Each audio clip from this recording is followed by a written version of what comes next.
नमस्कार दोस्तों, हमारे यूट्यूब चैनल पूजा पाठ कथा कहानी में आपका स्वागत है। अधिक मास के कृष्ण पक्ष की एकादशी को परमा एकादशी कहते हैं। आज हम लोग परमा एकादशी की कथा को सुनेंगे। अर्जुन बोले, हे जनार्दन, आप अधिक मास के कृष्ण पक्ष की एकादशी का नाम तथा उसके व्रत की विधि बताइए।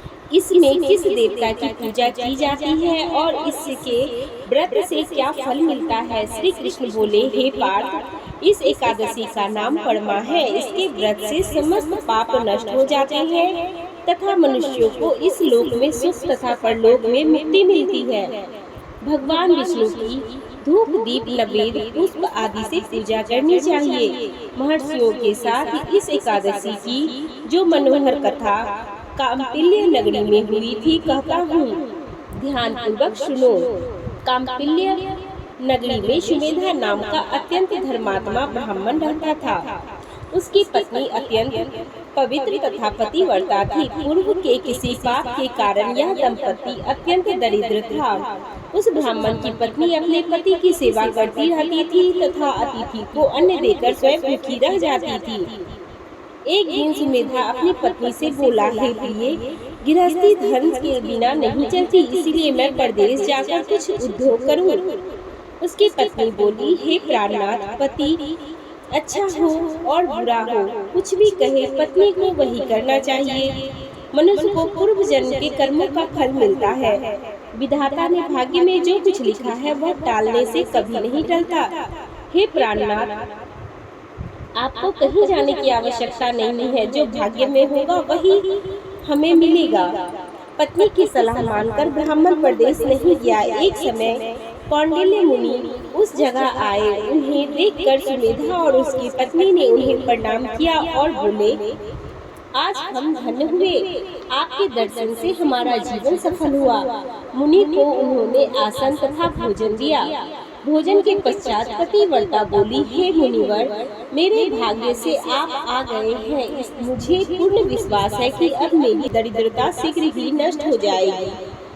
आप हमारी दरिद्रता नष्ट करने के लिए उपाय बताएं। इस पर कौंडिल्य मुनि बोले, अधिक मास के कृष्ण पक्ष की परमा एकादशी के व्रत से समस्त पाप दुख और दरिद्र आदि नष्ट हो जाते हैं। जो मनुष्य इस व्रत को करता है वह धनवान हो जाता है। इस व्रत में कीर्तन भजन आदि सहित रात्रि जागरण करना चाहिए। महादेव जी ने कुबेर को इसी व्रत के करने से धनाढ्य अध्यक्ष बना दिया था। फिर मुनि कौंडिल्य ने उन्हें परमा एकादशी के व्रत की विधि का सुनाई। मुनि बोले, हे ब्रह्मानी, इस दिन प्रातः काल नित्य क्रम से निवृत्त होकर विधि पूर्वक पंचरात्रि व्रत आरंभ करना चाहिए। जो मनुष्य 5 दिन तक यह निर्जल व्रत करते हैं वे अपने माता पिता और स्त्री सहित स्वर्ग लोक को जाते हैं। हे ब्रह्मानी, तुम अपने पति के साथ इसी व्रत को करो। इससे तुम्हें अवश्य ही सिद्धि और अंत में स्वर्ग की प्राप्ति होगी।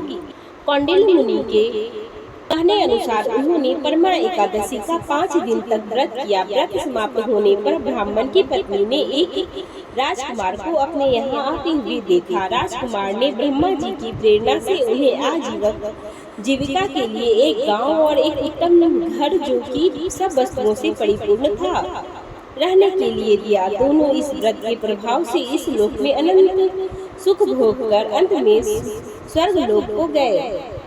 हे पार्थ, जो मनुष्य परमा एकादशी का व्रत करता है उसे समस्त तीर्थों और यज्ञों आदि का फल मिलता है।